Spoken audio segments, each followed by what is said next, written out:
Welcome to this episode of the Sports Detective Podcast Show. My name is James Williams, and today the Charlotte Hornets are really bad at playing basketball. Right now, the Charlotte Hornets are on a historically bad losing streak, but they are not on a historically bad losing streak because they have lost a bunch of games in a row.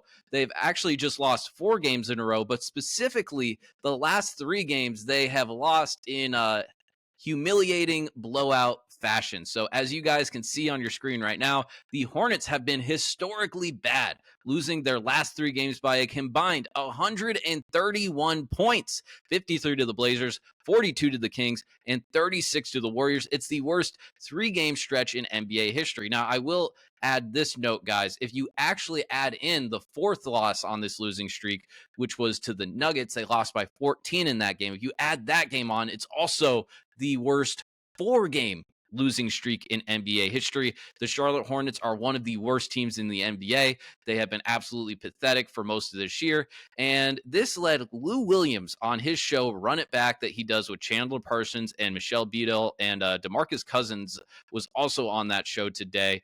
It led Lou Williams to have pretty harsh criticism of not just the Charlotte Hornets, but specifically LaMelo Ball for his lack of leadership skills that he's had in Charlotte. So we'll go ahead and listen to what Lou Williams had to say about LaMelo Ball and the Hornets. Do you have this kind of history, we can't. Listen, we're not giving them excuses.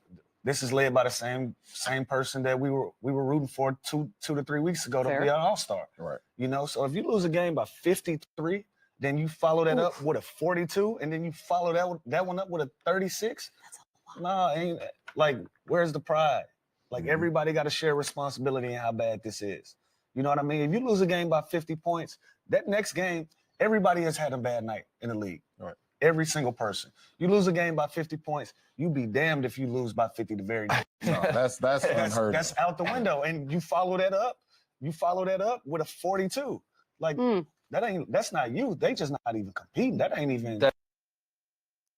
He's 100% right. This team has given up over the last few games. They have been absolutely terrible. The Charlotte Hornets are one of the worst teams in the NBA. And specifically with LaMelo Ball, if he's going to be the face of the franchise, he's going to be one of the most recognizable, famous stars in the NBA. He's a guy that people a few weeks ago were mad and thought he got snubbed out of the All-Star game. Well, you know who All-Stars are? They're guys that have decently winning teams. They're not on the bottom 5 losing teams in the NBA.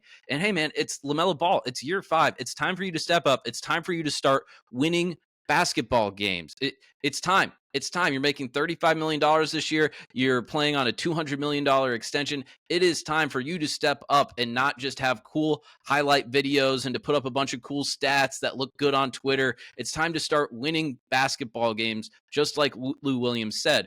But he is not the only former NBA player who is having some harsh criticism of LaMelo Ball. Jeff Teague actually went on his podcast. Now, this clip I'm going to show you guys now was from a few weeks ago, and he had a pretty harsh take on LaMelo Ball as a basketball player. This is just me, my take. I love LaMelo game, but I don't think he ever played winning basketball before. Yeah. So True. I don't know if he could lead a franchise like a Ja Morant because he ain't had that experience. He went straight from high school, basically. Yeah. He had a different route. That so overseas team garbage. Yeah. he played high school with his brothers who Lonzo and them led that team. Yeah. Then he went on a whole new circus. You know what I mean? He never really had to be a leader of a squad or take over a team. His AAU team, they lost all the time. Yeah. All the time. It was just always a show. So to change around That's a franchise, you look at Ja Morant, he had Murray State lit. Yeah. They won. He knew how to be the guy. He trained to be the guy. He was built for that. Dame Lillard, Steph Curry, they all had these teams to be the guy. And he always been the guy that just always lost. Yeah. So he's still the guy, but he don't win. Yeah, He's spot on. Guys, if you go back, basically every team that LaMelo Ball has been on where he's the main creator, the main playmaker, the main scorer, the guy that's putting up the most points, taking the most shots, it seems like every single time, despite LaMelo being productive and putting up stats, he seems to find himself in losing situations. Now, Jeff Teague mentioned something there about like an AAU team that lost a lot. I don't know anything about that, but I did go back and look. His team, when he played in Australia in the NBL, they were the worst team in that league the year that LaMelo Ball played with them. And you'd think it's a Australian professional basketball league. They have a guy that's going to be a top 3 pick. Shouldn't they be not the worst? But they were with LaMelo Ball. Now, this might be the part of the video where you guys are sitting there and looking at me and saying, hey, James, sure, all that other stuff, maybe you can blame on LaMelo Ball. But the stuff with the Charlotte Hornets, you can't blame that on LaMelo Ball. The Charlotte Hornets have been a bad franchise for multiple decades, and it makes sense that even though LaMelo Ball is a talented player, maybe he's not good enough to overcome just the bad management of the Charlotte Hornets. And I would say maybe there's some truth to that. The Charlotte Hornets are not a good franchise. This team wasn't necessarily put up for success. We didn't think this team was going to go out and win 50 games this year. But the point that guys like Jeff Teague or Lou Williams are trying to point out about LaMelo Ball, it's not the fact that we are expecting the Hornets to go out and be the 1 seed in the East or even make the playoffs. It's LaMelo Ball's approach to the game. Is he going out there and trying to play winning basketball? And I simply don't think that's the case. And I'm going to go ahead and share with you guys right now. This is a clip from Pardon My Take, the podcast, the Barstool podcast, and Ryan Russillo was a guest on it like 2 or 3 weeks ago, and he dropped a astonishing LaMelo Ball stat. So we'll go ahead. I'll play you guys this clip, and I don't think you guys will believe the stat when you hear it because it's absolutely stunning. What team's in the worst spot right now? I think Charlotte's actually in a pretty bad spot, even though they've done a good job of because they've got to make a LaMelo decision. I looked it up the other day. His shots per 100 is the highest we've seen since Kobe Bryant in 2006. Well, LaMelo's just the same player as Kobe. Yeah, it was like he's the number 1 fan voting. Like, like if I were to ever get in an argument with somebody who's a Hornets fan, I'd be like, "Do your parents know you have a phone?"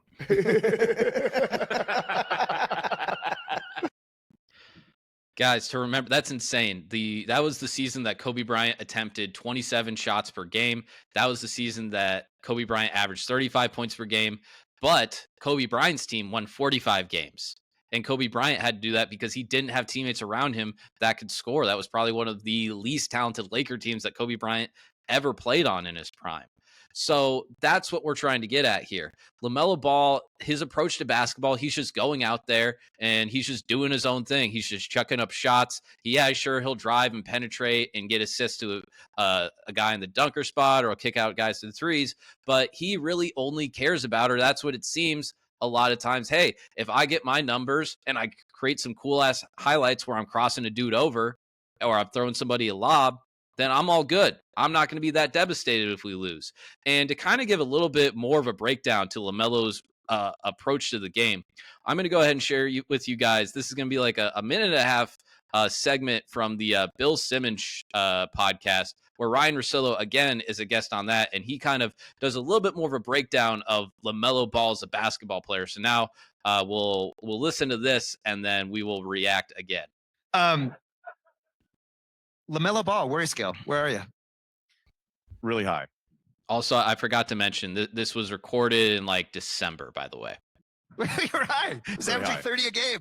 He's second in the league in scoring, and I'm worried. Now, I know there's a large segment, not the great city of Denver. Never want to hear Bill and I talk about LaMelo, speaking of scoot takes. And that's totally fair.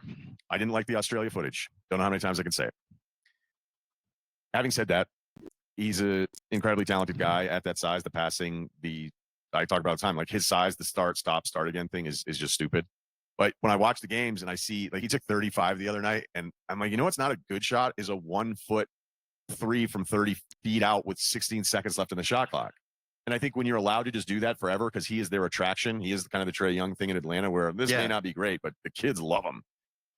I wonder now on another coach who was supposed to be the guy. And by the way, when he benched him in that Nets game, I don't think it was about the fourth quarter, because I went back, I was like, where is the moment where Charles Lee's like, I'm benching you in a tight game? He made 9 more substitutions in under 4 minutes. He was subbing in for offense. He was subbing in for defense, and he never put LaMelo back in the game. And I thought it was about the overall approach that he has to have. He's obviously more talented and a more productive player than I thought he would be before the draft. But I think there's a tendency of, like, he just kind of gets out there and does his own thing. I think it sucks to play with, and I think it's losing basketball. And this is a habit that he has to break to be something in this league other than just a box score guy. Again, 100% right. It's losing basketball. It's him going out there and doing whatever he wants. It's him going out there and being like, how can it's not organized. It's not planned.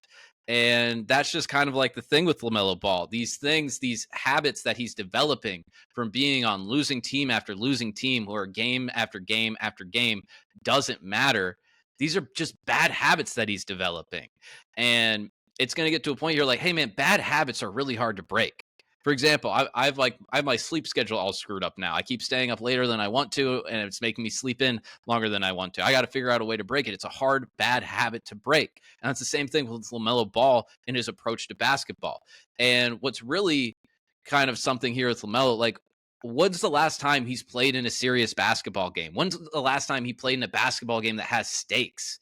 I know he played in the play-in, but other than that, freshman year high school? Like he's like, I don't know, is he 23, 24 now? Like 10 years? Guys, he's not a serious basketball player. He's making dick jokes after games, in post games. He only played like 22 games last year. The year before that, he was like playing in 30 games or something like that, like 38 games or something like that. He's missed a bunch of games this year. He's probably not going to play 55 games this year. Like, it's going to get to a point here where we have to start adjusting how we view LaMelo Ball. I don't want to be seeing next year when his team has like 16 wins at the All-Star break and see people being like, oh my God, but look at his numbers though. Look at his numbers though, bro. Numbers though, bro. 7-6. All-Star, bro. I don't care.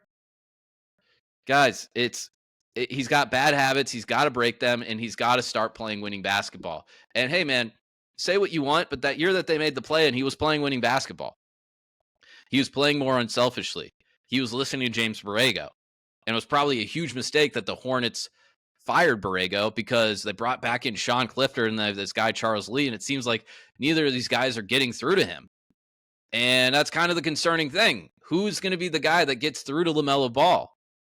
Maybe it's former players like Jeff Teague and Lou Williams that get to him, that make him readjust his approach, rethink his approach to playing basketball.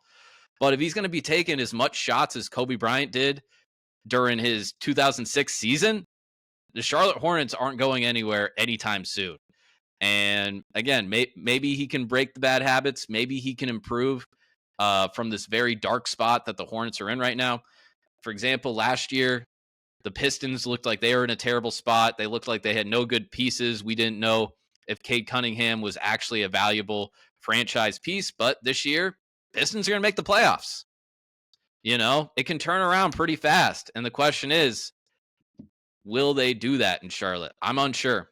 I'm really unsure. They need two things. They need LaMelo Ball to stay healthy, and they need him to readjust his approach to the game because right now he's not playing winning basketball. So, yeah, that's going to do it. It's going to do it for this episode here today. If you liked this podcast, please hit that like button. Subscribe if you haven't done so already. That's the number one thing that you can do to help support this show. It costs you absolutely $0, and it's the best way to help us out in the algorithm, and it's the best way to help me potentially start making money at this someday. We still are a long way away from 1,000 subs, but everyone counts. Every one of you counts. So again, love to hear your guys' feedback on the show, whether you liked it, whether you agree with me on different points. Is there something I missed? Do you disagree with me? Would love to hear your thoughts. So anyway, feel free to check out other content on this channel. There might find some other videos that you like. Thank you for watching. Talk to you next time.